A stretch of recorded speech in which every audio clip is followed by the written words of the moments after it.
Hello, welcome back.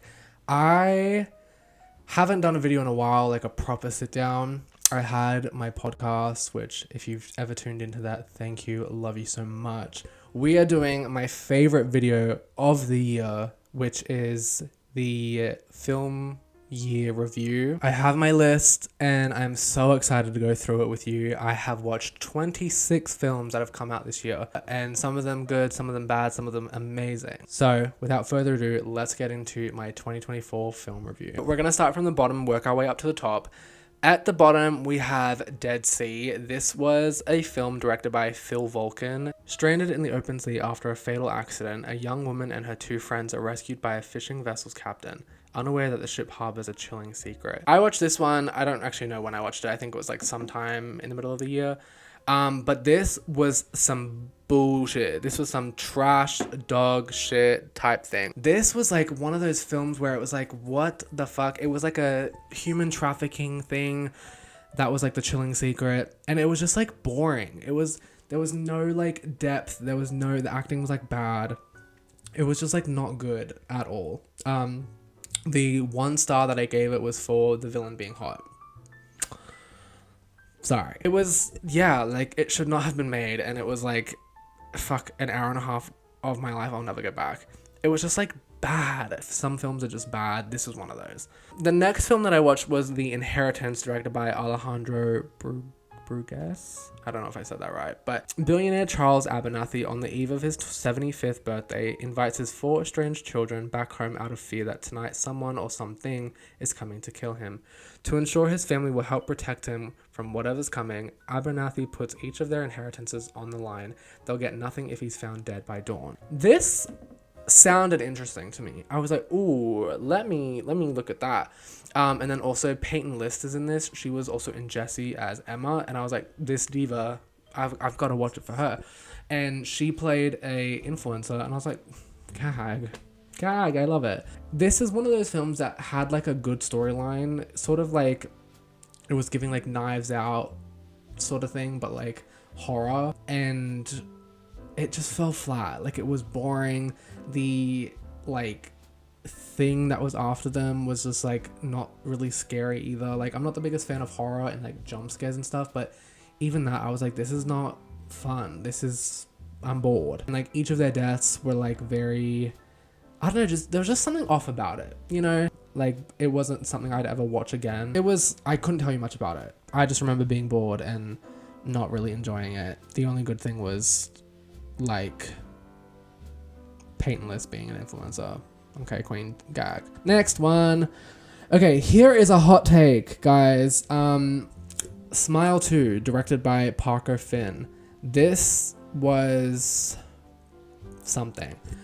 About to embark on a new world tour, global pop sensation Sky Riley begins experiencing increasingly terrifying and inexplicable events. Overwhelmed by the escalating horrors and the pressures of fame, Sky is forced to face her dark past to regain control of her life before it spirals out of control. Again, I need to reiterate the fact of like, I'm not the biggest horror fiend, so most of the time whenever I see a horror film, it's most likely gonna get rated lower than like the average film. This one just felt too fucking long. I'll say that right now. It was way too long. It felt so dragged out. And there was also a time where I was starting to feel like it was more of like a singer celebrity documentary rather than like a horror film. I don't know. Yeah, it was just kind of not that great to me. My friend that I went and seen it with, she was the same. She was like, this was boring. She was like, there needed to be more killings. There needed to be more like scary jump scares. There needed to be more. And it just was lacking in that department. Naomi Scott, she absolutely devoured. I think she was fantastic in it.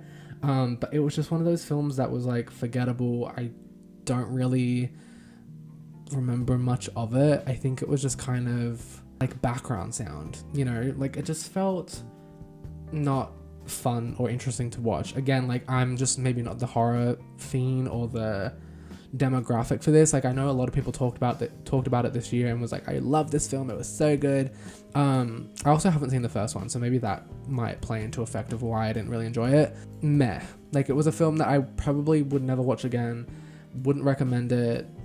Like I didn't really enjoy it. Like I sat through it, but I don't know. And also it was kind of what's the word? Predictable. Like, spoiler alert if you haven't seen Smile 2, when her friend Gemma comes into it and she's like, hey, like, whatever. I clocked that first thing. I was like, that's not her. That's fake. That's the demon bitch. And I was right. Next up, we have Drive Away Dolls, directed by Ethan Coen. This has Margaret Qualley and Geraldine Viswanathan. I butchered that. I'm so sorry. Jamie, an uninhibited free spirit, bemoaning yet another breakup with a girlfriend, and her demure friend Marion, desperately needs to loosen up. In search of a fresh start, the two embark on an impromptu road trip to Tallahassee, but things go quickly awry when they cross paths with a group of inept criminals along the way. I was confused. I was literally sitting in my bed, back there, on my laptop watching this film thinking, what the fuck? Like, I was so confused. I was lost. I felt very uncomfortable. Like, Margaret's character, I did not like. And I don't know, this just might be me, but I'm not that person that's very, like, comfortable in that, like, openness of talking about, like, sex and things. Like, yes, it's normal and, like, that's fine, but to the extent of the way that she was doing it in the film, like, as the character, I was like, this is just too much. I couldn't get into it. There was just so much wrong. The fucking dildos, like, even, like, the comedy part of it, I was like, what am I watching? Like, that's what it felt like. Is like, it felt like a fever dream. I was like, I don't know what I'm watching right now. This doesn't feel real. I don't know what's going on. Like, obviously I know what's going on, but, like, it just felt like it was one big question mark and a big confusion in the brain. The plot of it as well, like, why the fuck were there, like, politicians cloned? Wait, what was it? Like, the politicians' dicks were cloned into dildos? What? Who came up with this? Literally, my review was just a million question marks. I have no idea what that was all about. And I don't have much more to say. The next one is The Image of You, directed by Jeff Fisher. This has Sasha, I always forget how to pronounce her last name, but she played Allison in Pretty Little Liars. Identical twins Anna and Zoe find their bond tested over Anna's new love, Nick. While the trusting Anna is head over heels, her skeptical sister Zoe senses a web of deceit. But as Zoe digs for the truth, they're all pulled into a dangerous game where honesty could prove fatal. I struggled to read. Watched this film on one of those websites, and I don't know why, but the film, I think it might have been for people that are visually impaired, because on top of, like, hearing the film and watching it, there was another voice that was, like, describing it, and that sort of really affected my entire experience watching the film, where I was just kind of bored. I wasn't paying attention because there was too much going on with an extra voice explaining what I'm seeing. But this one, again, I don't really remember much of it. I just remember that the quote-unquote twins, one of them's dead and has been dead for, like, a couple years, and the other one has, like, fucking split personality syndrome or something, where she goes between the twins, like the sisters. Anna that is dead, and Zoe is, like, playing both of them. I don't know. It was, like, one of those films, again, it was quite predictable. I really wanted it to be better because Pretty Little Liars had the storyline plotline of Allison being a twin and there being, like, the good twin and the evil twin. So that is, like, what I was hoping for this to be, and it wasn't, which was really disappointing. Again, like, a lot of these, like, lower films that I rated had, like, somewhat decent plot lines and storylines and things that had somewhat interest for me to be like, oh, I'll add that to my watch list. I kind of want to watch that and see what that's like.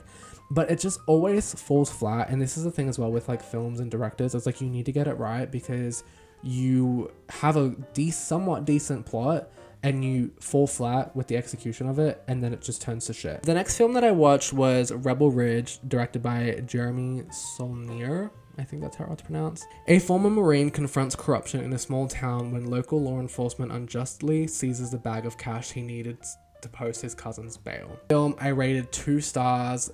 A lot of people really loved it. They were giving it 3.5, 4. I watched this, and while, again, it was a decent storyline, it was 1, too long for me, and 2, I was pissed off. Like, if I was him in that situation, I would have been doing fucking worse. I would have been killing everyone in there. That's what, like, annoys me as well, is, like, if I'm sitting here angry, to the point where I'm not even enjoying it, like that is an issue.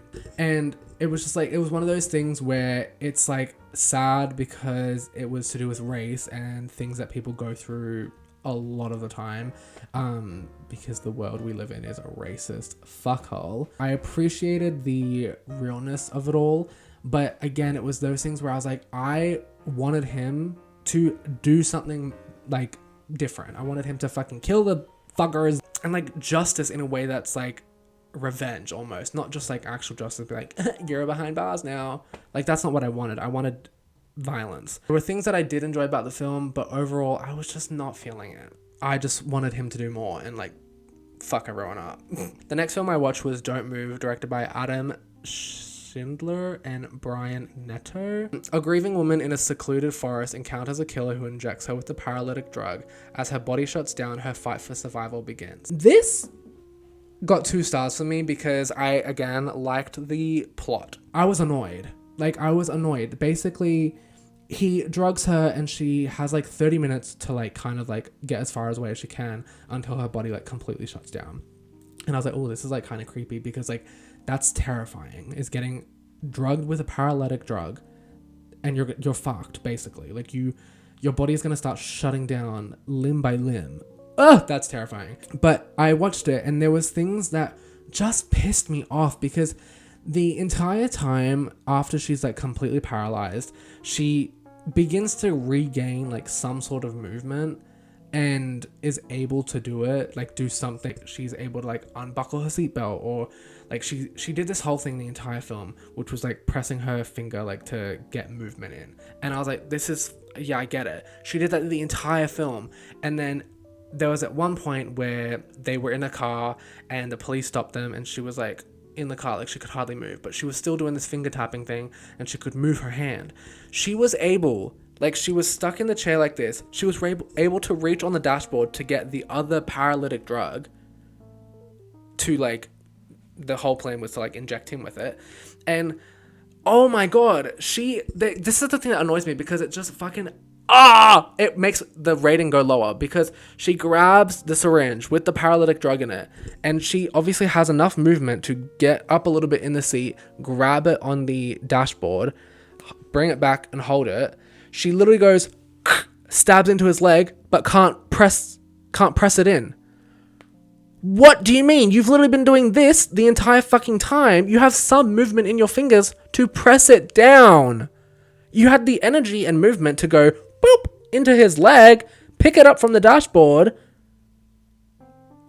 but you couldn't press it. Nah. I was like, that pissed me the fuck off. Like, you had a clear shot and you failed. I was like, at this point, you better fucking die. Like, that stuff annoys me so much. Oh my god. It was just one of those films that was annoying. Like, the way that she acted, not like the actress, but like the way that the character acted was stupid. I'm like, why are you doing anything? There was another scene where she was getting helped by like this guy in like a cabin and he ended up getting killed, but he hid her behind the couch, like on the ground, because she was paralyzed, so she's on the floor. The killer ends up killing this guy and then sets the cabin on fire while she's still in there. She's behind the couch underneath a window that has like blinds, like the shutter blinds, and she is literally doing this tapping finger again like the entire time, but like she hears him like get in the car and like the engine starts and then she starts playing with the tassels to like pull the blinds up or down, and I'm like, again, you're fucking stupid. Why would you not wait until you hear the car drive off? Like, because what? Like, and then so she's gone to press, or not press, but pull the blinds, and then he's like, why do those blinds just close? And he goes back in and finds her. Fucking idiot! The next film that I watched was The Strangers Chapter 1. After their car breaks down in an eerie small town, a young couple are forced to spend the night in a remote cabin. Panic ensues as they are terrorized by the 3 masked strangers who strike with no mercy and seemingly no motives. This film, I actually enjoyed way more than I think I would have. I rated it 2.5, so it wasn't like a perfect film or anything, or like even mid film. I just liked it more than I thought I would. I liked Madeline and I liked Froy, the 2 main actors, and I also liked the killers, that there was like no motive to it. Again, this was another thing where it was like, there were moments where it was just like, you're being stupid. Like Froy's character, I don't know what his name was, but he literally had a gun, a shotgun, pointed to one of the killers. Did he shoot? No. Because why would he? Why would he shoot the fucking villain that's been trying to kill them all night? So annoying. Literally things like that where I'm like, you've lost the star for me. Like, my rating starts at 5 and we're slowly going down from annoyance. But I did like the freaky creepiness of it. I think Madeline was great. I also didn't realize at the time that it was chapter 1. Because I swear when I seen it, it was The Strangers. And I was like, oh, like, I'll watch that. And then it was like, The Strangers, chapter 1. I was like, wait, chapter 1? When's chapter 2? But I do like these, like, cabin thrillers, like, sort of thing. I'm excited to see the second one, though, because she survived, surprisingly. Her boyfriend, rest in peace, he died. I was shocked, though, that she survived because she got stabbed a couple times and, like, there was a giant puddle of blood. And then she survived somehow. I don't know. The next film that I watched was Trigger Warning. A Special Forces commando uncovers a dangerous conspiracy when she returns to her hometown looking for answers into her beloved father's death. This one has Jessica Alba, and that is the only reason I watched it. I was like, oh, I'm gonna watch this for her and her only. And I enjoyed her in it a lot. I think because it was her, I enjoyed it more than I probably would have if it was a different actress. But this one also had like a nice like storyline, a nice plot. It was a bit like what I was saying with Rebel Ridge, where like some of the characters was like, oh, you pissed me the fuck off, like I want you dead type of thing. And I got that from this one, where they ended up dying. She got like revenge, like she found out the whole thing that happened with her father, how he died, and it was basically her ex-boyfriend's like the sheriff of their hometown, and then like their dad, like her ex-boyfriend's dad is like the mayor, so like they basically run the town, and they like corrupt and whatever. And basically one of the sons, so the mayor's son, not the sheriff but the other one, he was like this fucking delinquent, like stupid idiot who was like selling army weapons online to like, you know, the dark market or whatever. And they were using her father's tunnel system under the mines to like smuggle it all through, and he like saw it, and then that's why they killed him. The thing that I did like about this was the like last 30 minutes was fine. It was kind of slow trying to like, you know, get a gist of like the whole thing. There were like a couple good action scenes to where I was like, yes bitch, like yes, like I really liked her, I will say that. But the last 30 minutes was like what just gave me that like almost 3-star mark. I gave it 2.5. But the last like 30 minutes was really like, that is what I was wanting for the entire film. So that's where it kind of fell flat. The entire film wasn't so action packed. It was more just kind of the ending. But basically she got revenge on all these fuckers. She killed them all, sliced everything. She literally came in with like a machete and was like, look at this. And I was like, that's a gag. I loved it. So she got her revenge. She killed them all. Her ex-boyfriend, though, blew himself up with a bomb or like a grenade. That was a bit annoying. I was like, I wanted him to die by her hands, but whatever, it's fine. At least he's dead. And I remember watching this, like, there are some things where jail isn't enough. You know, like, crime, like, if you commit a crime that's so bad, or if you do something so bad, and, like, I don't want to see you in jail. I want to see you dead. The next film that I watched was Descendants: Rise of Red, and this was directed by Jennifer Fang, and I rated this 3 stars.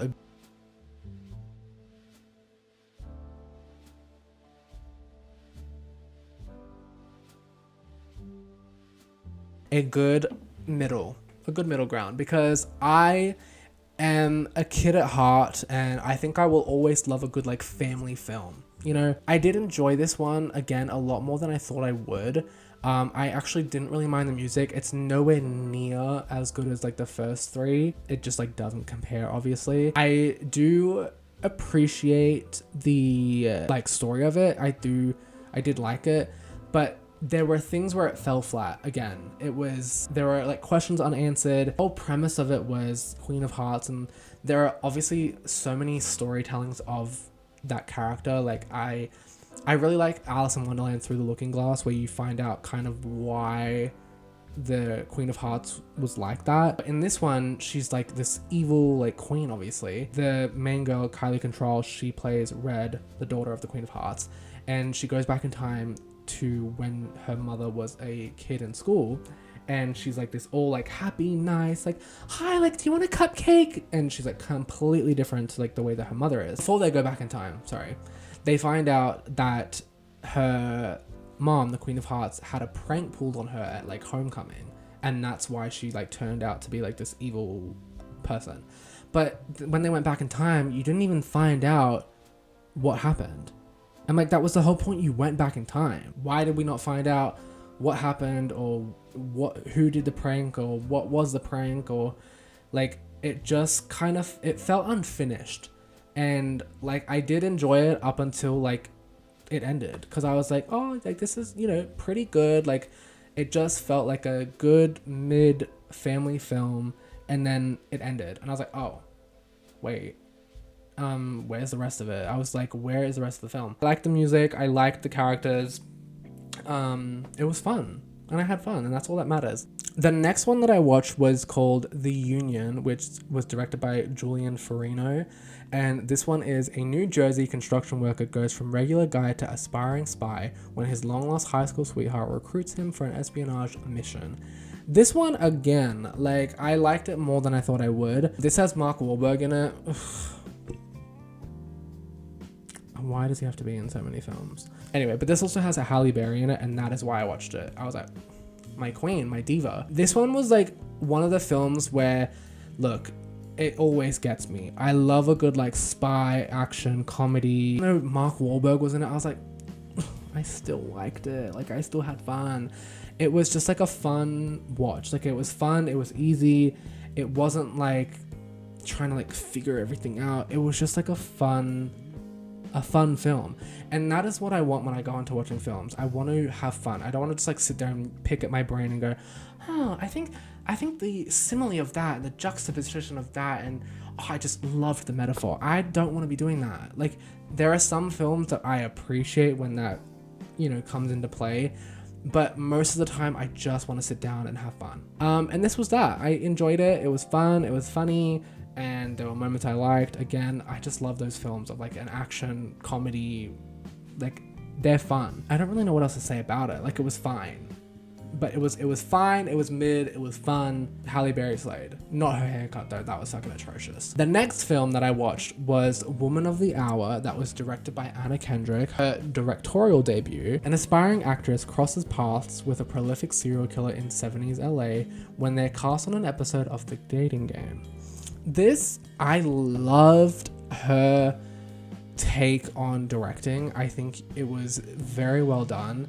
I rated it 3 stars. It's something that I probably wouldn't watch again, but I enjoyed it and I was very proud of the work that she put into it. But this one was really interesting. The killer guy, I remember like watching it and being like, fuck, like I'm getting a little bit creeped out. It's always kind of hard to watch those films for me just because it's a very real thing and it's like disgusting and it's scary and it's terrifying. But I think Anna Kendrick slayed. I think that it was well done. It was also one of those films to me that I wouldn't say it's forgettable, but for me, like one watch was enough. You know, I like to see like some survivors come out of it.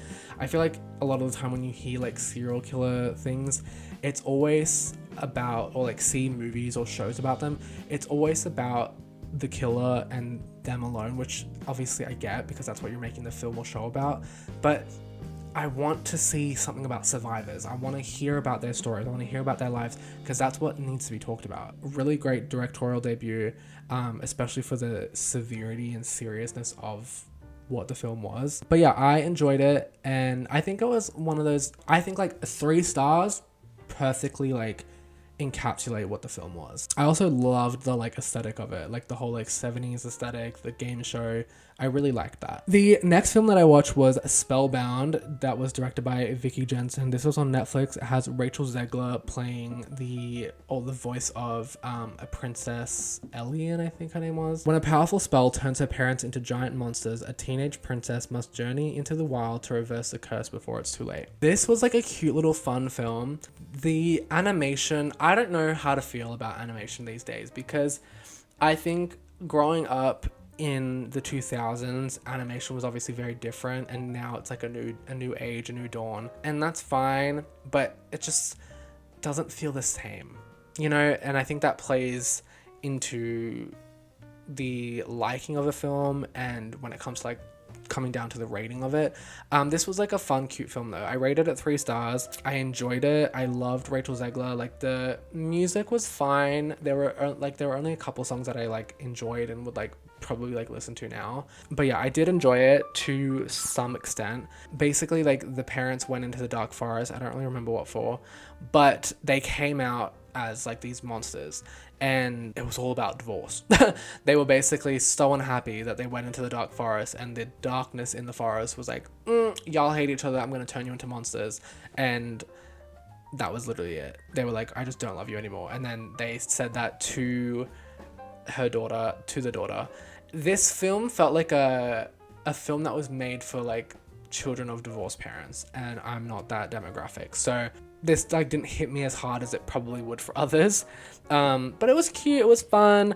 There was like nothing like too serious about it. It was just like a fun animation.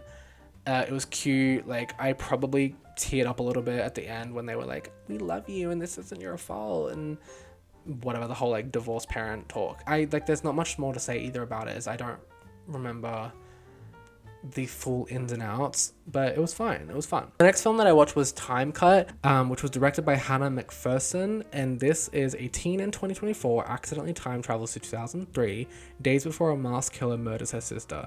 Can she change the past without destroying the future? This one I'm gonna get into, because this one kind of had a lower rating, like publicly. I rated it 3 stars. This one, I love a good like time travel. This was like, it was giving Totally Killer with Kiernan Shipka, but not as good. But I liked the fact of like them going back into 2003. Was it really accurate? Kind of. I don't really know. I mean, 2003, I was 1, so I wouldn't have really known back then. But when I think of 2000s fashion, I sort of picture what they were going for, but also no. So I don't really know. It was a fun film. I did like it. Again, it was kind of predictable. Like, you kind of knew who the killer was. Or maybe I'm just like too smart and I figured it out. No, but I just sort of like clicked on from like the first like 20 minutes. Like, some kid was getting bullied and about to get thrown into a lake. It's obviously him. Anyway, the thing that I did like about this though, Madison Bailey, her character goes back in time, and to save her sister, she realizes, because her parents are fucking assholes, she realizes that if she saves her sister, then she won't have a future to go back to. And she was like, fuck. But like, she hated her life in the future. Like, she had no friends. Her parents were like miserable. They never wanted her to do anything. And she was like, I want to go work at NASA. And they were like, no, because they obviously like had lost their daughter to a fucking serial killer. So like, I get why they were like that, but they were also like bad parents. And so anyway, so when she goes back into the past, she realizes that there's no future for her if she like saves her sister. So she's like, gotta pick and go, do I save my sister? She ends up saving her sister and staying in the past, which I loved. Because these like time travel movies, these films where they like, fuck, like my future's ruined, or I've got to be careful of my future or whatever, are fine. I love a good time travel movie, but it's always like they go back to the future stays the same, they can't change the past, or they can't change the future. There's always like something along those lines.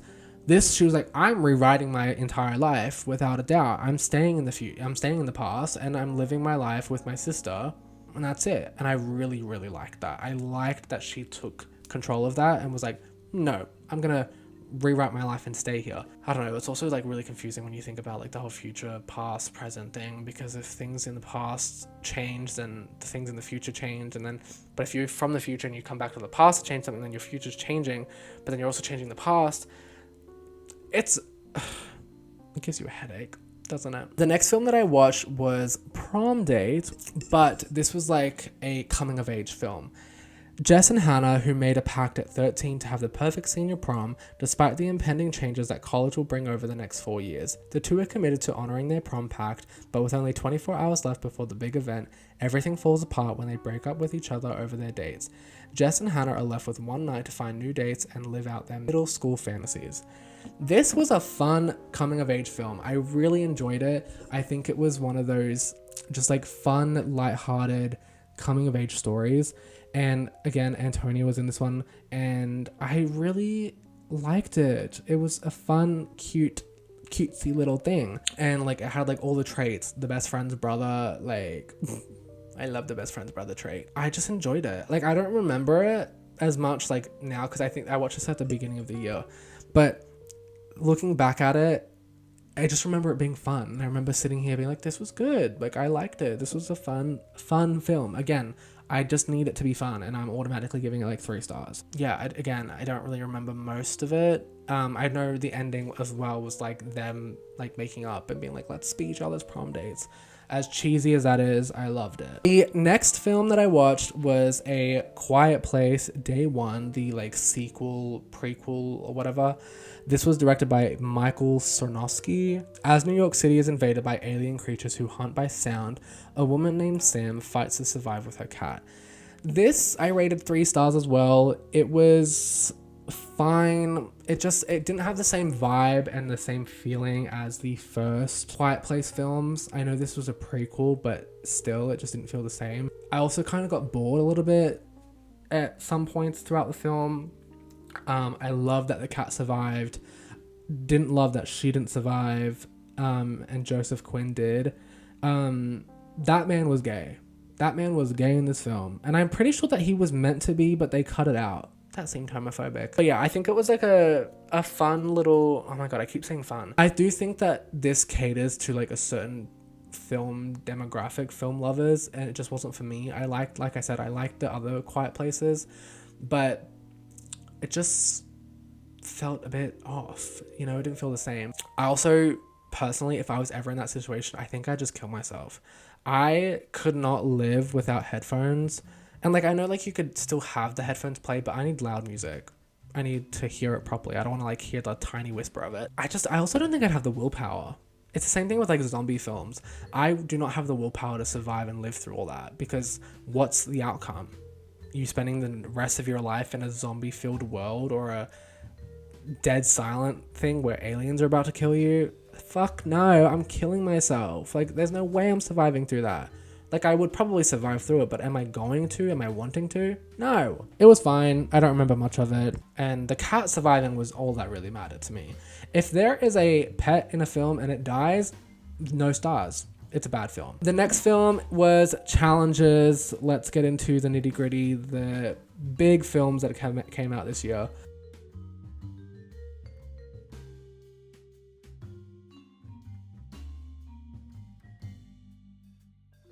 Challenges, to me, hot take, I didn't get it. I did, but I found it boring. I rated it 3 stars, a good middle ground neutral rating, because I liked the cinematography, I liked the plot, I liked a lot of aspects and elements of the film. I liked the directing, but in saying that, I was also bored, and it fell flat, and it was just kind of, I didn't really like the back and forth of like the time and going like 5 years, or I don't remember what it was, but like the back and forth of like them being in college and then being the tennis, and then like there was just too much of the back and forth. I also love Zendaya, of course, but that bitch's character, Tashi Duncan, queen diva, but like, why are you fumbling? Mike Feist, my god, like, it just was so frustrating. Like when she cheated on him and was like meeting up with Patrick at night, I was screaming. I literally wanted to spit on my TV. I was like, no, what the fuck? I was annoyed. Like, and then she came home to her daughter in bed, and because he couldn't sleep without someone, he was in the bed with the daughter. And you went cheated on him. No. It was also, I did like the ending though, where like he did like the whole like serving thing. That was like tea.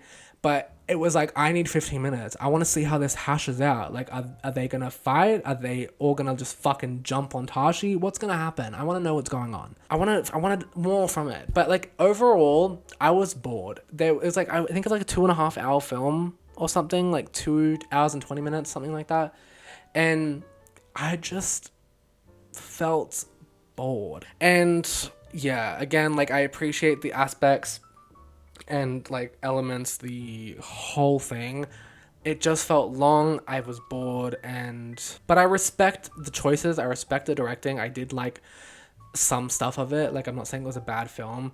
I'm just saying that it was a bit long and a bit boring for me. And I think it was way overhyped. Acting was great, of course. I mean, they all ate down, they all devoured.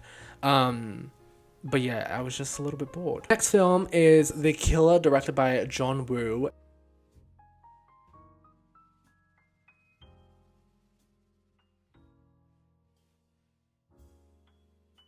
And this was going back into like the whole like thriller action comedy thing, where this wasn't really a comedy, but like thriller action. I love a good film. I love a good thriller action film.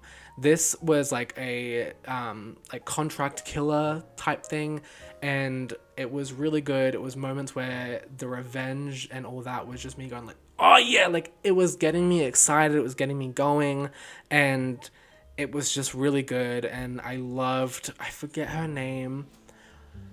It's on the tip of my tongue. Diana Silvers. I love her so much. She has that face where I'm just like, I'm obsessed. I've only seen her in Booksmart. It was like a good thriller action film. I think, what did I rate it? I rated it 3.5. And it was good. Basically, her not contract, but like the person that she like is hired under ends up like kind of being the bad guy and sent her to kill this person that like shouldn't have been killed. Like, I don't know. To be honest, I don't really remember it. My like time span and like attention span, and like memory is like so warped. Like, I don't even remember when I watched it, and it was so long ago where I'm struggling to remember what the film was even like. But the action and the like fight scenes and all that is what I really enjoyed, and I had fun in it, and that was it. At the time, I really liked it. Next one, I have Lift, which was directed by F. Gary Gray.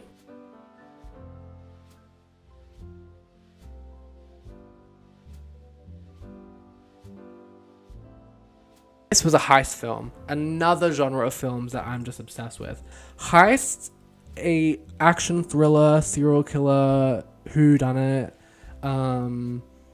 Those are like some of my favorite films. It just gets me going. I will always like it, even if it's got like some weird cast, or like this one had Kevin Hart, and I don't really know how to feel about Kevin Hart. There's not like a big feeling that I have towards him. Like, I hate him or I love him.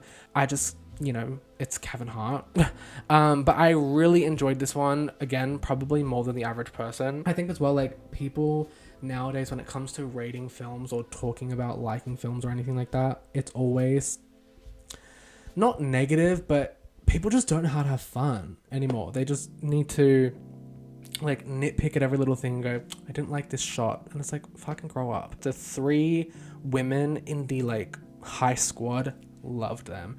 There was, I don't remember the names, but there was one which was like the hacker, she slayed. Then there was the other one, and she was like the driver / getaway gal. And then there was the other one that was actually an FBI agent, I think, and she went to like Kevin Hart and his like entire squad and was like, I need your help, because she was like fucking whatever agent she was, and she like joined them, and that was a slay as well.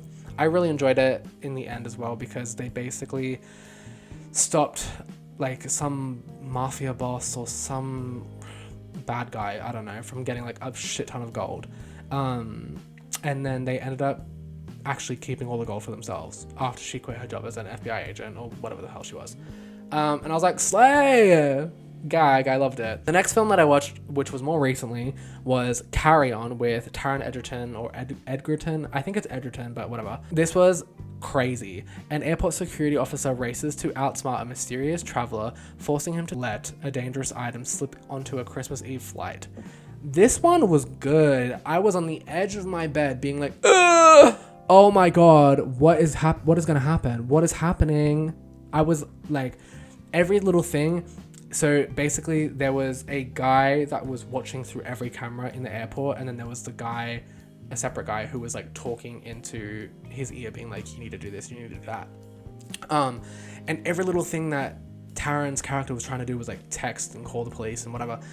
Like the guy would see it and go, put that phone away or your girlfriend gets shot. And it was like every little thing that he was like doing right to like try and get a hold of the police or contact anyone, it was always cut. And I was like, fuck, like it got to the point where I was like, fuck, he's not getting out of this. There's no way. And then I was like, oh my god.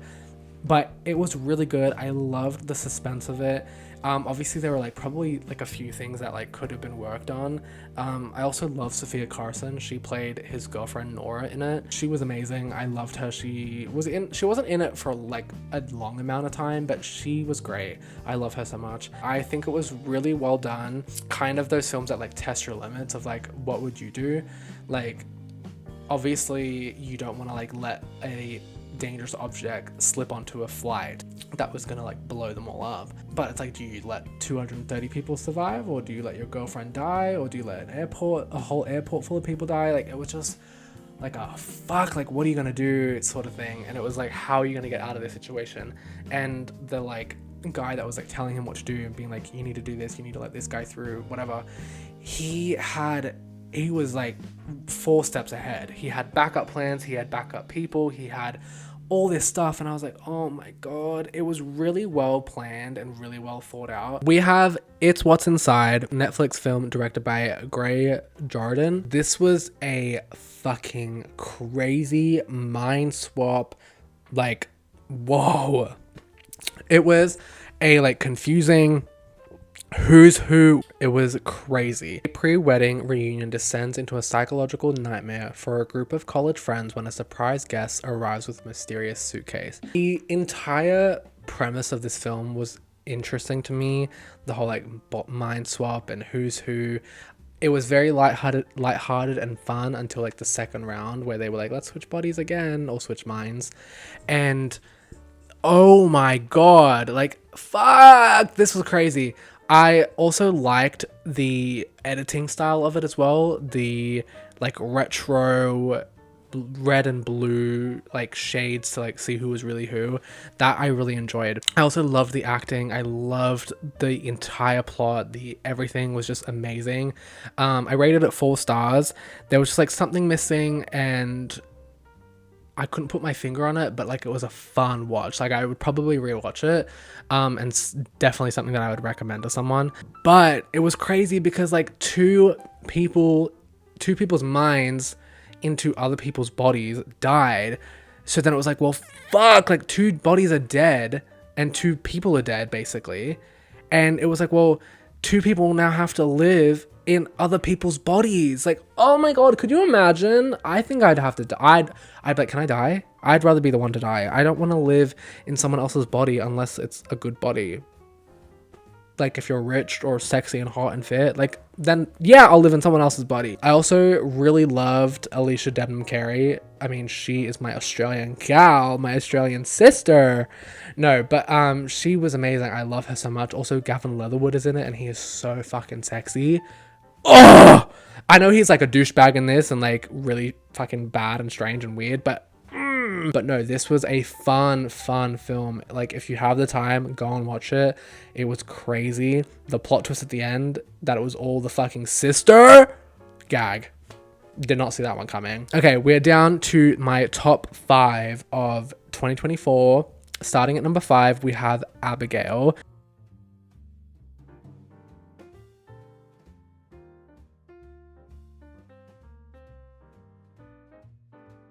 And this one's kind of crazy because I've just said a bunch of shit about me being like, I'm not the biggest horror fan. I don't really like horror films. This I fucking loved. I loved Abigail. Like, this was amazing to me. I think the actors and everything was amazing. It was kind of like, I don't even know what to say that it was like, but I loved Melissa Barrera. She was amazing. I love a vampire film. I think that's why this horror film I like better because it had vampires and I like vampires. When it comes to horror films, I don't like the like paranormal ghost possessions, that sort of stuff. I don't like that when it comes to horror films. But like a horror film like this, give me 14 of them right now. I'm obsessed. I loved it. I loved that it was like about like a little girl as well. Oh my god, it was actually amazing. I've watched it so many times. They were amazing. I loved it. It was just such a fun watch. There was no point at where I was like, I'm bored. I want this to be over. I loved the story and I loved that each of them had a reason to be like there. Not that they were there purposely, but like they were put there purposely, and they were like locked in this mansion trying to be like, this fucking vampire's gonna kill us. And eventually each of them like one by one did die, except for my queen Melissa, and she was amazing. And I really, really, really loved it. Like there's like, I don't really have any flaws other than the fact that Joey didn't say a vampire. That is my only issue. Amazing, fantastic, great film. It was also directed by the same people that directed Scream with Melissa, and tens across the board. I give it to you. Number 4 was Inside Out 2.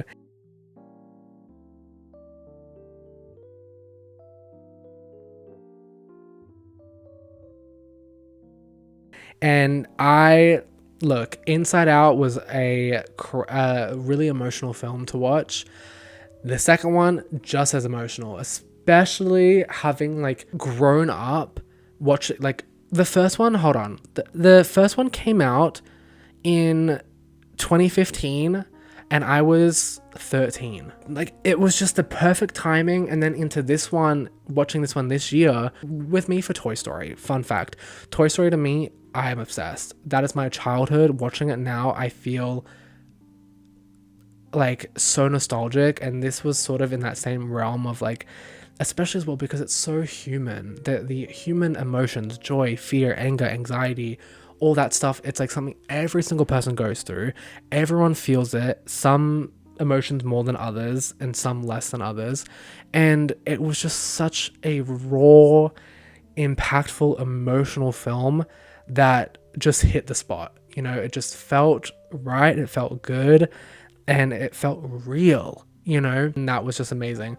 The funny thing though about this, my experience watching it, was I watched it entirely on TikTok in like 57 parts. The animation style of Riley was a little bit like, oh, there was something different about the animation style, like by the tiniest bit, but it was still fine.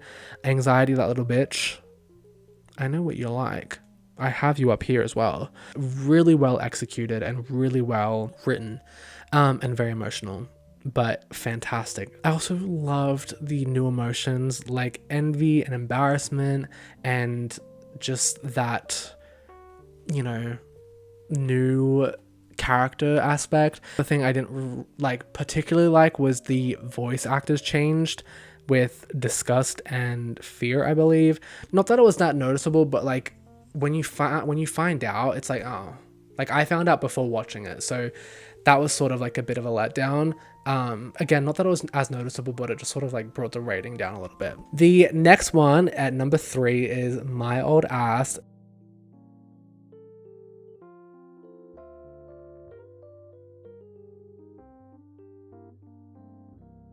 which was directed by Megan Park, and this has Aubrey Plaza and Maisie Stella, and this was another fantastic film. I am obsessed with this one. I love Aubrey Plaza. Anything that she's in is like pure gold. Like she is amazing, and I am obsessed with her. So obsessed with Maisie. She was fantastic in this. When I seen Percy Hines White though, I was, whoa, jump scare, hello. Did not expect him to be in that. But this was like another one of those like fun coming of age stories where she goes into the woods, Maisie Stella's character, she goes into the woods, gets high on mushrooms, and sees her future self. And it was so fun to watch. I liked that it wasn't so much just like a vision, it was like kind of real life where she seen her real self, her real future self, and her future self was able to interact with people in her current time. I don't know, but I loved it. There was just, again, a emotional where it just stuck with me, and watching it felt like different. There was a shift, there was a shift in change, there was a shift in emotional intelligence basically, and it was just really a really fun watch. And it was also kind of sad as well, because when you look at your past or what you want your future to be, it's, at least for me, kind of what could have been or what will be, and if you could ever change anything. And you start to think, wow, what would I change about the past that would change my future, or what would I do differently? And basically there's one scene where Aubrey Plaza, like future self, she tells her younger self like to be more present with her family, and she does that. I really enjoyed it and I loved the acting. I think they were amazing. Did I cry? Of course I did. I cry in almost everything. Down to the top two. Next I have Turtles All the Way Down with Isabella Merced.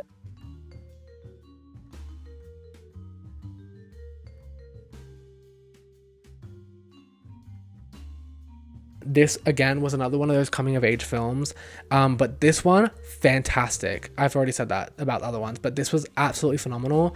Oh my god, Isabella Merced, I have loved her for so long. I would consider myself an OG. These other bitches could never. Like, there's no, yeah. But I love her so much, and I seen the trailer for this and I was like, I need to watch this for her, and I did. And I loved it. Absolutely obsessed. Loved how it was executed, and I love how it was written. I love that it wasn't so much like just a normal coming of age of like, oh my god, there's this boy that I like. I liked that there was a obstacle of her being very what was the word? Is it not, was it OCD? No, but it was like she was very like obsessive with like germs and stuff, and she was like, oh my god, like I need to wash this. And she was just had this difficulty of like being able to go to in public and go to things, and she found this boy and he was really cute. It was just a really good like emotional coming of age, but it wasn't so serious. Well, no, it was serious, but it wasn't like your ordinary coming of age where it's like they end up together and happy in the end and all that stuff. She didn't even really date him. There was just like a short little fling, and she liked him and he liked her, but it didn't really go any further. And I just think that Isabella acted crazy insane with this, and that's what I loved the most about it, as well as the writing and execution of the film. Her best friend in the film was writing like fan fiction story about her, calling her a bunch of crazy names. Isabella's character is better than me, because I would have never forgiven that bitch ever. Like, oh my god, crazy. Down to the final film of the year that I had seen, which is the one and only Wicked.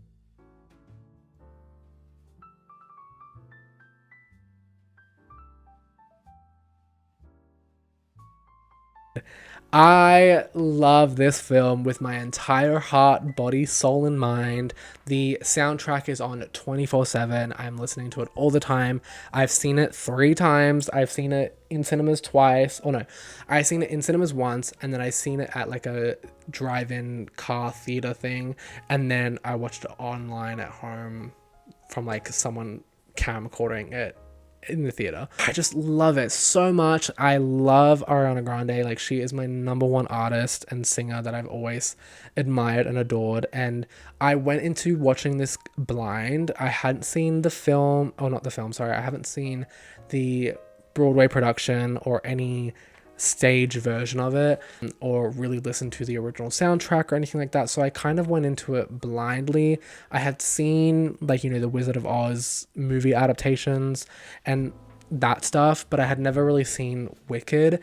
So I went into this, like, I'm not gonna lie, I went into this kind of for her and wanting to see what that was all about, and I'm glad I did, because I came out a new person, a changed person. I guess you could say I changed for good. It's amazing perfection. Like, there are no flaws to me with this film. A lot of people were like, there's not enough color, the acting was really bad, or there was not enough of this, whatever. Y'all just don't know how to have fun. And it has received so much good appraise. Like, they have won so many awards. Ariana and Cynthia absolutely devoured this. Like, this is a 5-star film. The director, John M. Chu, amazing. He was fantastic with this. And I'm glad at how they directed it. I'm glad how it was written, and the music and everything was just amazing to me. I cannot wait for the second one. I went to a special like experience thing in Sydney at the State Theatre where they had like a little yellow brick carpet. I didn't go to like the fucking like opening thing where they were all there. I wish I did, but I just loved it so much. I think it was fantastic, pure fun, and just obsessed. I cannot wait to watch it again and again and again and again. It comes out on digital on the 31st of December, and I will be buying immediately. It was just amazing. So good. Like, everything about it. Jonathan Bailey, like, oh my god. If anyone dislikes this film, I don't trust you. I don't trust you. But I'm so glad to see that it's been receiving very well appraise. I remember when it was first announced that Ariana was Glinda, everyone was like, what? No way. And I'm glad that she proved y'all bitches wrong. Okay, period. And like, I'm not even going to like downplay Cynthia, but she was out of this world. She was out of this world. Her acting, her singing, her ability to fucking be in a harness and swing back and forth and still sing is beyond me. Like, that is crazy, you know? And I just love everything about it.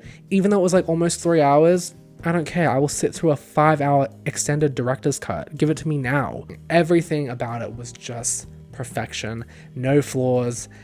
I'm obsessed, and I cannot wait for the second. Oh, wow. That concludes my 2024 film review. Let me know what your top 3 films were of the year, and I cannot wait for next year. There are some films that are going to be coming out, like Wicked Part 2 or Wicked for Good, and I'm such a film lover that it just brings me so much joy going to the cinema and getting like popcorn or even just like an at-home movie. There are so many things that I love about film, and there are heaps of films that have come out this year that I haven't seen but have wanted to see, just haven't yet and haven't had the chance. Thank you so much for watching. I hope you enjoyed. I will be 2025. I'm not going to say like 2025 is going to be my year because I feel like that's always a jinx. 2025 will be a good year. I'm praying. I want to be active again on YouTube. I want to be posting more. I want to be doing more and really putting myself first and doing good things for me and just doing things that feel right for me